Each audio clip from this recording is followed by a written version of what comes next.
Welcome to Telugu class this అమాషి. So then మన video నుండి విద్యా దృక్పథాలకు సంబంధించి మొత్తం క్లాసెస్ అనేవి మనం స్టార్ట్ చేసుకున్నాం.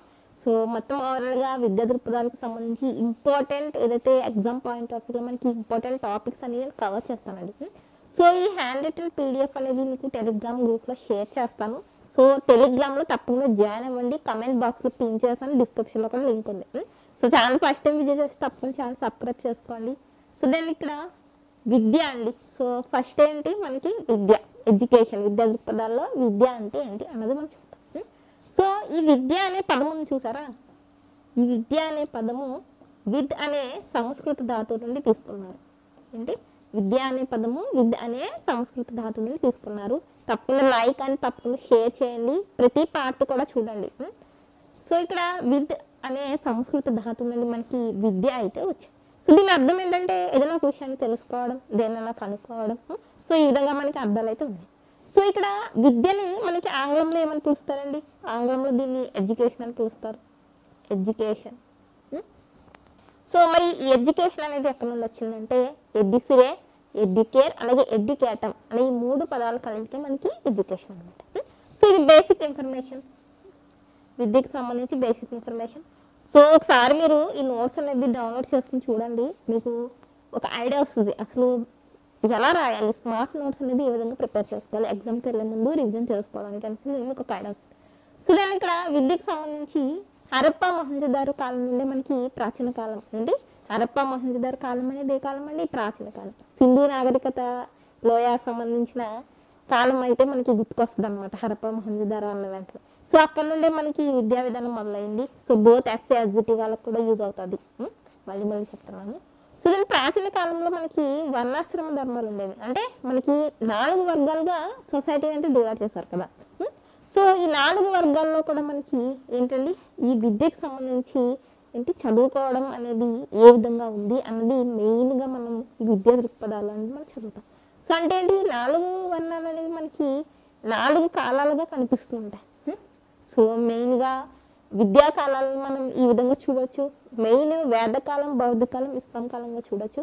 యాక్చువల్గా మనకి ఈ 4 వర్గాల్లో కూడా శూద్రులు ఎవరైతే ఉన్నారో వాళ్ళకి చదువుకోవడానికి వీళ్ళు అర్హతని అయితే ఇవ్వలేదు. క్షత్రియులు కావచ్చు, వైశ్యులు కావచ్చు. సో అలాగే మనకి ఎవరైతే బ్రాహ్మణులు ఉన్నారో వాళ్ళే ఎక్కువగా చదువుకునేవారు, కానీ శూద్రులకి అనర్హులుగా, విద్యా అనర్హులుగా అప్పటి కాలంలో చూసేవారు అనమాట. సో దీని తర్వాత మనకి ఇంపార్టెంట్ ఏంటంటే గృహస్థాశ్రమం. ఏంటండి గృహస్థాశ్రమం అంటే ఏమిటి చూడండి, ఇక్కడ రాశాను, గృహస్థాశ్రమం అంటే ఏమిటి. సో గృహస్థాశ్రమం అంటే ఏంటంటే ఏదైనా ఒక మంచి విద్యను పొందినప్పుడు దానికి సముపార్జించిన జ్ఞానంలో ధర్మబద్ధంగా జీవిస్తూ ఉండడం. సముపార్జించడం అంటే ఏంటి, పొందడం. ఒక మంచి విద్యా జ్ఞానాన్ని మనం సముపార్జించినప్పుడు, పొందినప్పుడు దాన్ని ఎలా ఉపయోగించాం, ఎంత ధర్మబద్ధంగా ఉపయోగిస్తూ మన జీవనాన్ని కొనసాగిస్తే దాన్ని గృహస్థాశ్రమం అని పిలుస్తారు. సో ఇది మెయిన్గా మనకి ప్రాచీన విద్యకు సంబంధించి. దెన్ విద్యా కాలాలు ఒకసారి మనం పరిశీలించినట్లయితే మెయిన్గా మనకి ఇవి చాలా ఇంపార్టెంట్. అందులో మొదటిది వేదకాలంలో విద్య, బౌద్ధ కాలంలో విద్య, ఇస్లాం కాలంలో విద్య, అలాగే స్వతంత్ర పూర్వ విద్య, స్వతంత్ర అనంతర విద్య అండి. సో ఇక్కడ మనకి చూడండి, స్వతంత్రం పూర్వం అంటే మనకి ఇండిపెండెన్స్ రాకముందు, స్వతంత్రం రాకముందు విద్యలో ఎటువంటి మార్పులు ఉన్నాయి, ఏమిటి, ఎటువంటి కమిటీస్, సో అవన్నీ. సో స్వతంత్ర అనంతర విద్య మనకి ఇండిపెండెన్స్ వచ్చిన తర్వాత విద్య అనేది ఎటువంటి మార్పులకి లోనైంది, ఎటువంటి చట్టాలు, యాక్ట్స్ వచ్చాయి, ఇప్పటి వరకు NEP 2020 వరకు మీరు తెలుసుకోవాలి. మెయిన్గా మీరు ఎక్కువగా NEP 2020 మీద మంచిగా ఫోకస్ చేయండి, చాలా ఇంపార్టెంట్. సో దీంట్లో భాగంగానే మనకి చాలా న్యూగా చాలా పాలసీస్ అనేవి కూడా మనకి వస్తున్నాయి. ఎవ్రీ మంత్, ఎవ్రీ 3 months ఒకసారి, 6 months ఒకసారి అప్డేట్స్ అనేవి వస్తున్నాయి కాబట్టి చాలా ఇంపార్టెంట్. ఇది కూడా నేను కవర్ చేస్తాను, NEP 2020 కూడా నేను కవర్ చేస్తాను. దెన్ ఫస్ట్ వేదకాలంలో విద్య డిస్కస్ చేద్దాం. చూడండి, సో వేదకాలంలో విద్యకు సంబంధించిన షార్ట్ నోట్స్ ఇన్ఫర్మేషన్ అనమాట. సో వేదకాలం అనేది మనకి క్రీస్తుపూర్వం 1400 నుండి మొదలైపోయింది. సో ఇది 6000 దశాబ్దం వరకు కొనసాగిందండి వేదకాలం. సో ఇక్కడ ఎక్కువ ఈ వేదకాలంలో విద్యా విధానం ఎలా ఉండేదంటే కంఠస్థ విద్యా విధానం ఉండేది. ఏంటి కంఠస్థ విద్యా విధానం ఉండేది. బోధన మౌఖిక బోధన ఉండేది, అంటే మౌఖికంగా బోధించేవారు. సో పిల్లలు తద్వారా నేర్చుకునేవారు.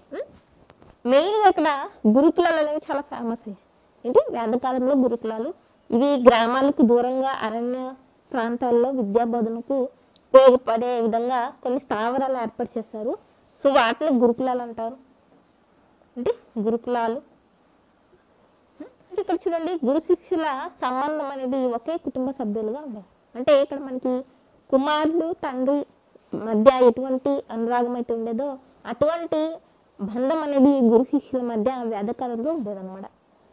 సో నెక్స్ట్ గురుకులాల్లో చేరే విద్యార్థులకు ప్రవేశం కల్పిస్తూ ఉపనయం చేసేవారు. గురుకులాల్లో చేరుతారు కదా, వేదకాలంలో విద్యను అభ్యసించడానికి కోసం. సో మనకి గురుకులాలు అనేవి ఉండేవని చెప్పాను. సో ఆ గురుకులాల్లో చేరే ముందు ఇక్కడ ఉపనయం అనే ఒక ఉత్సవం అనేది జరిగేది. ఉపనయనం లేదా ఉపనయనం. సో దీని అర్థం ఏంటంటే జ్ఞాన సముపార్జన సమీపాన ఉండడం, జ్ఞాన సముపార్జించి సమీపాన ఉండడం అని అర్థం అనమాట. సో ఇది వేదకాలానికి సంబంధించి. నెక్స్ట్ బౌద్ధ కాలంలో విద్య. సో బౌద్ధ కాలంలో విద్య అనేది పబ్బజా అనే ఒక కార్యక్రమంతో మొదలయ్యేది. సో ఈ పబ్బజా అనేది దగ్గర 7 సంవత్సరాల వయసులోనే మనకి మొదలయ్యేది. సో మెయిన్గా ఈ బౌద్ధ కాలంలో విద్యా బోధన అనేది పాలి ప్రాకృత భాషలో ఉండేదండి. పాలి ప్రాకృత భాషల్లో అయితే ఉండేది. సో మోక్ష సాధనే ప్రధాన ధ్యేయంగా ఆవిర్భవించిన విద్యా విధానమే మనకి బౌద్ధ కాల విద్యా విధానం. ఇంపార్టెంట్, గుర్తుపెట్టుకోండి, చాలా ఇంపార్టెంట్. సో బౌద్ధ కాలం నాటి విద్యా కేంద్రాలని విరామాలు మఠాలుగా పిలిచేవారు అనమాట. సో బౌద్ధ కాలంలో అతి ప్రధానమైన పద్ధతి ఏంటంటే బోధనా పద్ధతి, ఉపన్యాస పద్ధతి అనేది ఎక్కువగా ఉండేది. సో ఇక్కడ బౌద్ధ కాలంలో శిష్యరికం స్వీకరించిన వాళ్ళని సమయనేరులు అని పిలిచేవారు. సమయనేరులు అని. సో ఇక్కడితో మనకి బౌద్ధ కాలం అయింది. నెక్స్ట్ ఇస్లాం కాలం. సో ఇస్లాం కాలంలో ఇస్లాం మత విధానం ప్రకారం బిస్మిల్లా అనే ఉత్సవంతో మనకి విద్య నేర్చుకోవడం అనేది ప్రారంభమయ్యేది. సో ఇక్కడ మనకి 2 రకాల పాఠశాలలు ఉండేవండి ఇస్లాం కాలంలో. ఒకటి మక్తాబ్ అని, 2 మద్రాసా అని పిలిచేవారు అనమాట. సో మక్తాబ్లు అంటే ప్రైమరీ స్కూల్స్, ప్రాథమిక పాఠశాలలు, అండ్ మద్రాసాలు అంటే ఏంటంటే ఉన్నత పాఠశాలలు అనమాట. సో దెన్ ఈ రెండిట్లో కూడా మౌల్వి అనే ఒక పండితుడి ద్వారా, ఇస్లామిక్ పండితుడి ద్వారా విద్యాబోధన జరిగేది. మక్తబ్లో కావచ్చు, మద్రాసులో కావచ్చు. దెన్ పర్షియన్, అరబిక్ భాషలో ఎక్కువగా వీళ్ళు విద్యను అయితే బోధించేవారు ఇస్లాం కాలంలో. సో దెన్ ఇక్కడ 3 ఇంపార్టెంట్: తస్బీ, ఇలాహి, రియాలి. సో తస్బీ అంటే ఏంటంటే వైద్య విద్యను తస్బీ అని పిలిచేవారు. సో ఇలాహి అంటే ఆధ్యాత్మిక విద్య, రియాలి అంటే విజ్ఞాన శాస్త్రానికి సంబంధించి విద్య అనమాట. ఇది ఇస్లాం కాలానికి సంబంధించి. సో దెన్ ఇక్కడ మనకి మీకు ఈ కాలానికి సంబంధించి జతపరచండిలో భాగంగా ఇటువంటి క్వశ్చన్స్ వస్తాయి. చూడండి మనకి చూడండి బౌద్ధ కాలంలో ఏంటంటే మనకి పబ్బజా ఉంటుంది. పబ్బజా అనే ఉత్సవంతో మనకి బౌద్ధ కాలంలో విద్య ప్రారంభమవుతుంది. వేద కాలంలో ఏంటండి ఉపనయనం. సో గురుకులాలు అంటే ఏంటి? విద్యను అభ్యసించే ప్రాంతం. అండ్ ఇస్లాం కాలంలో బిస్మిల్లాతో మనకి మొదలవుతుంది. సో బౌద్ధ కాలం బి, వేదకాలం సి, ఇస్లాం కాలం ఏ, అండ్ గురుకులాలు డి. సో ఈ విధంగా మీరు మ్యాచింగ్ అయితే చేసుకోవాలి. మ్యాచింగ్ చేసేటప్పుడు ముందు ఇలాంటి పెట్టుకోండి, అందరికి తెలిసిన ట్రిక్కే. తర్వాత సరిగ్గా మ్యాచ్ చేస్తే మనకి సరిపోతుంది అనమాట.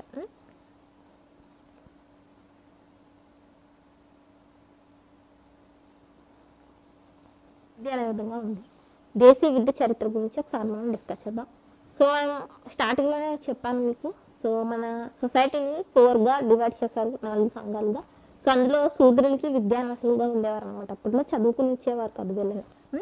సో 3Rs బోధన అనేది వేదకాలం నుండి ప్రారంభమైందండి. 3Rs బోధన అనేది మనకి వేదకాలం నుండే ప్రారంభమైంది.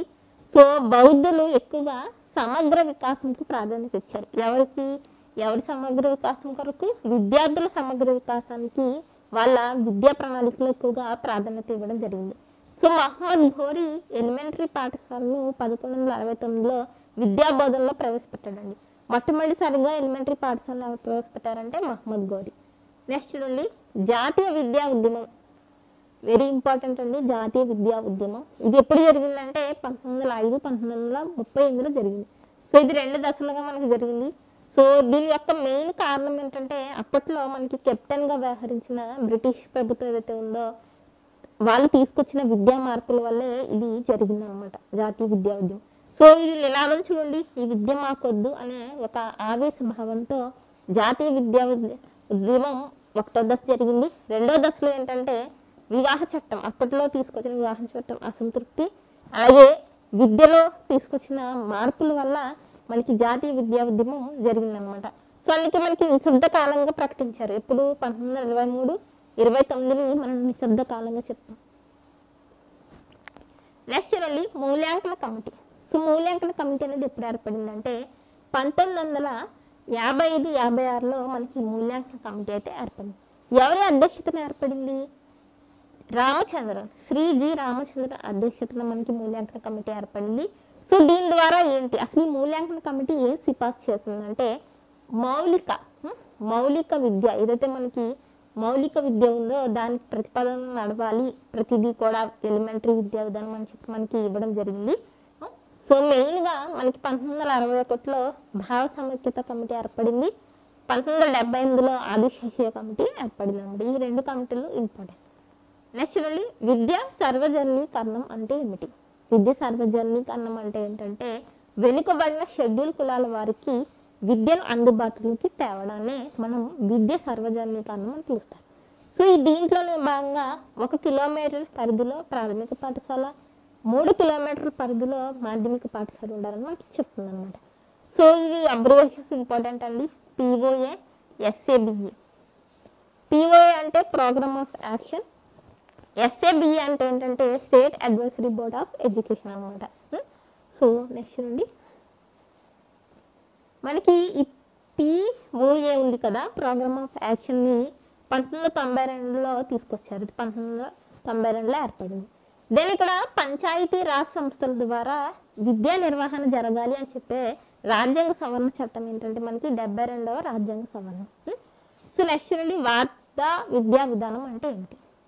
సో వార్తా విద్యా విధానాన్ని మనకి గాంధీజీ తీసుకొచ్చారు, మహాత్మా గాంధీజీ. దీన్నే బేసిక్ ఎడ్యుకేషన్ అని కూడా పిలుస్తారు అనమాట. చూడండి దీంట్లో భాగంగానే AEP వచ్చింది, అంటే అడోసెన్స్ ఎడ్యుకేషన్ ప్రాజెక్ట్స్ వచ్చాయి. అలాగే ఇక్కడ మనకి కొఠారి మన విద్యకు సంబంధించి ఒక నిర్వచనం ఇచ్చారు, వెరీ ఇంపార్టెంట్. భారతదేశ భవిష్యత్ తరగతి గదిలో రూపుదిద్దుకుంటుందని చెప్పిన భావకుడు ఎవరంటే కొఠారి. పని అనుభవం ప్రతిపాదించిన కమిటీ, పనిని కూడా విద్యలో ఒక అనుభవంగా ప్రతిపాదించాలని చెప్పింది కొఠారి కమిషన్. అలాగే లౌకిక విద్యా విధానాన్ని అనుసరించిన వారు అక్బర్ అండి. అక్బర్ చక్రవర్తి మొట్టమొదటిసారిగా ఈ లౌకిక విద్యా విధానాన్ని తీసుకొచ్చాడు. అలాగే హిందీని తప్పనిసరిగా చేయాలని ప్రతిపాదించిన కమిటీ ఏంటంటే సెకండరీ విద్యా విధానం. సో ఇది మెయిన్గా మనకి. సో నెక్స్ట్ ఇంకా ఇంపార్టెంట్ నేను డిస్కస్ చేస్తాను. సో ఆన్లైన్ క్లాసెస్లో తీసుకున్న వాళ్ళకి కూడా ఈ PDF ఈ క్లాస్ కూడా అప్లోడ్ చేయడం జరుగుతుంది. సో ఇంకా ఎవరైనా ఇంట్రెస్ట్ ఉన్న వాళ్ళు జాయిన్ అవ్వచ్చు. Telangana, Andhra Pradesh seated paper and paper 2కి సంబంధించి క్లాసెస్ కూడా ఉన్నాయి. యాప్ లింక్ కూడా డిస్క్రిప్షన్లో ఇచ్చాను. ఈ నోట్స్ వాట్సాప్, టెలిగ్రామ్ గ్రూప్లో నేను షేర్ చేస్తాను. నెక్స్ట్ వీడియో కూడా ఫస్ట్ లాస్ట్ వరకు చూడండి. Then thank you for watching.